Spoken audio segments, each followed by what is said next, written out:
Good afternoon. My name is Jennifer Harmoning, President of the Burnsville Chamber of Commerce. Thank you for joining us today for our Senate District 51 candidate forum, and I will turn it over to our moderator, Brady Folkestad. Thanks, Jennifer. I'm Brady Folkestad. I'm the chair of the Public Policy Committee for the Burnsville Chamber of Commerce. First, welcome to everybody watching us live on Facebook and those of you watching the YouTube broadcast. As Jennifer stated, this is the candidate forum for Senate District 51. As it relates to Burnsville residents, the Senate District 51 is everything north of Highway 13, as well as approximately everything to the east of Parkwood as it heads north and south in Burnsville. Joining us today, we have Senator Jim Carlson, endorsed candidate from the DFL, and we have Doug Willits, the endorsed candidate from the Minnesota Republican Party. Thank you guys both for joining us. A couple of housekeeping items that we have for our audience. The candidates were provided with all of the questions in advance of today's forum, so they've had time to review those questions. We will be rotating who receives each question first. That was decided before we went live. There was a coin toss, so we will be starting the first question out with Doug Willits, and then moving on to Jim Carlson after he answers, and we'll rotate from there. Also, there will be 4 questions. We'll also have the a 2-minute introduction and a 1-minute closing remark. I will also be timing each of the answers. As you're watching, my background will be green when the candidate is free to speak. It will turn yellow when we're in their last 15 seconds of their time to answer, and then it will move on to red when their time is over. Again, thank you very much for joining us today. And with that, we will get started. First, a little bit of an introduction. Doug, we're coming to you first. Tell us a little bit about yourself and what motivated you to run for office.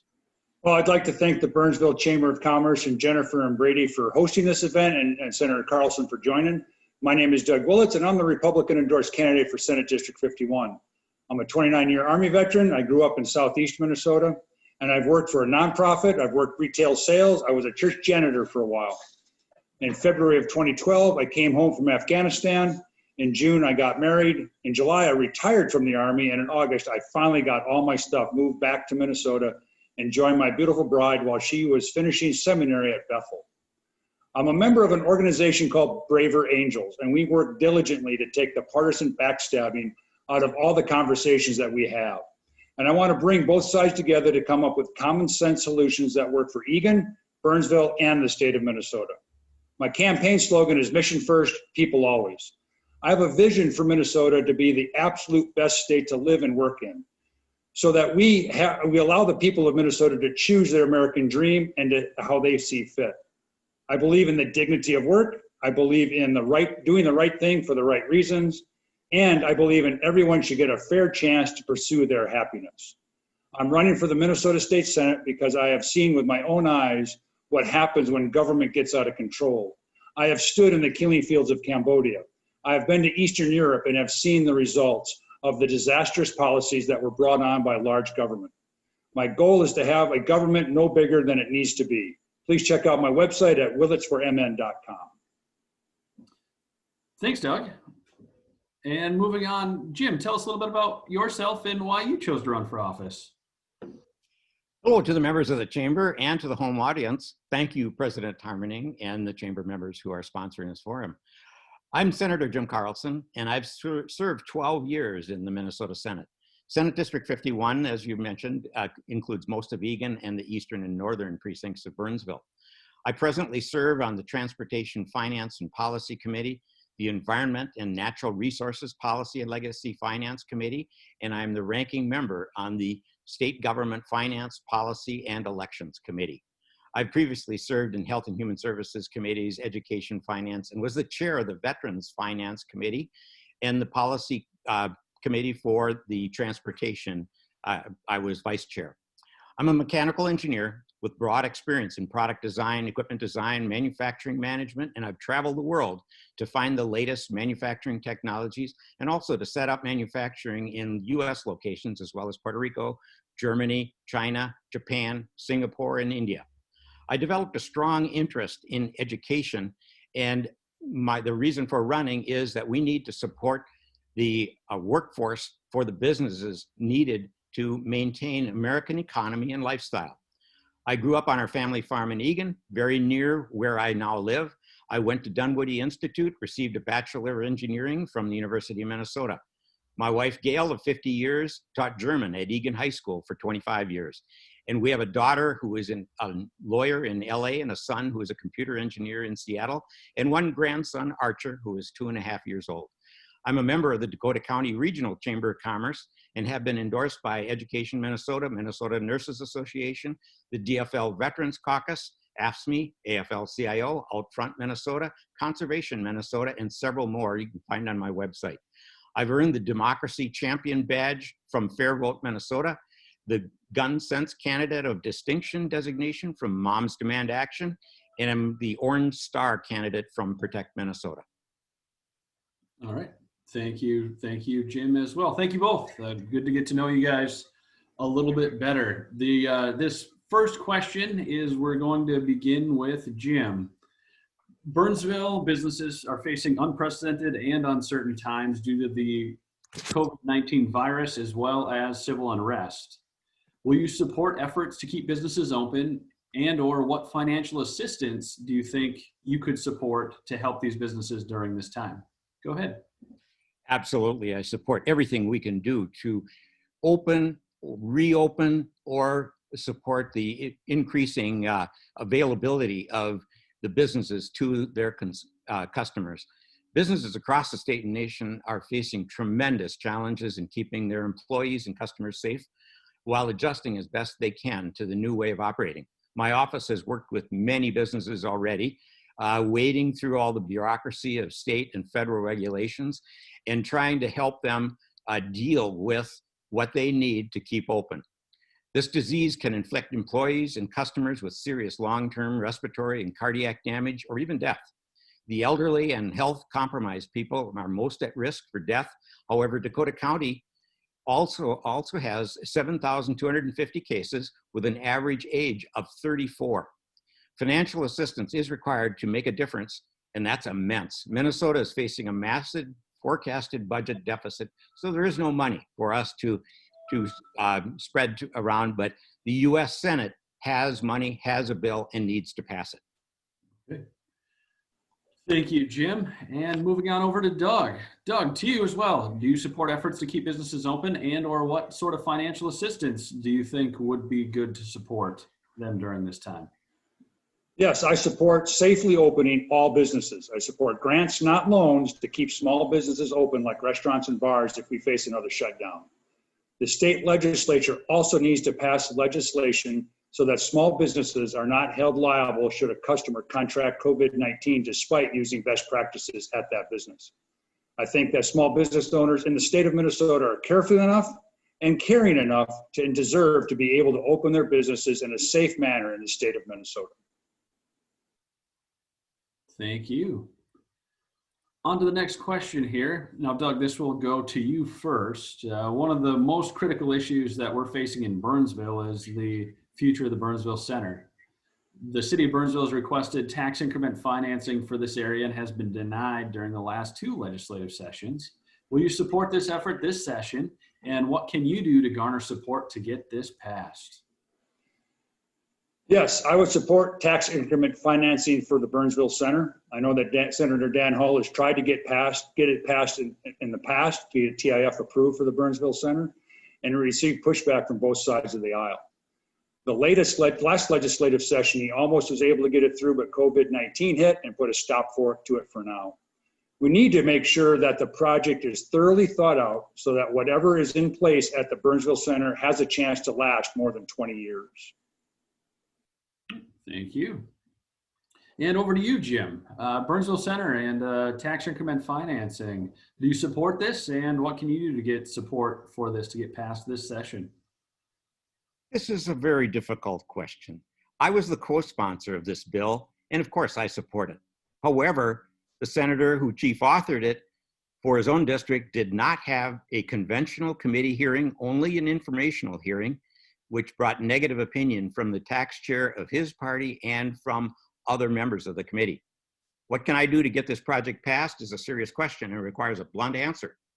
Had this senator spent more time in developing a saleable TIF project and less time focusing on white Christian supremacist issues, such as cutting the budget for the Minnesota Historical Society, putting religious slogans on schools, repealing Minneapolis Lake Naming Authority, as well as naming a state horse, this project could have been developed into a TIF and the project favorable to the tax committee.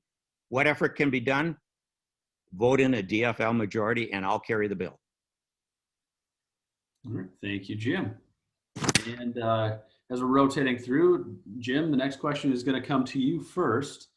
The city of Burnsville, as you know, has been home to 3 landfills serving our state for many decades. There's currently a plan to dig up 2 of the closed sites and consolidate them into the one site that's still open. Do you support this dig and move plan? If so, if not, why not? And if so, what will you do to help get this plan approved and funded this session? Go ahead. Well, thank you. This blight is a major problem, not only for Burnsville, but for every water system downstream that is threatened by the runoff that's going to happen soon from this site. These sites have histories that cannot be covered in 30 minutes, much less 1 minute. I've carried bills to use the bonding funds to handle the problem, but the issues behind the project are much more complicated than first glance. The cost since my first bill has doubled to well over $100 million, probably $150 million, and we're only a tiny bit closer to a solution. The issues of ownership of the parcels, restrictions of the use of bond funds, and now the lack of state cash threaten each idea. I do favor the option promoted by a neighboring contractor. However, there are still significant objections to enlarging the waste management site that must be resolved. Understandably, the city of Burnsville would strongly like to see these parcels developed.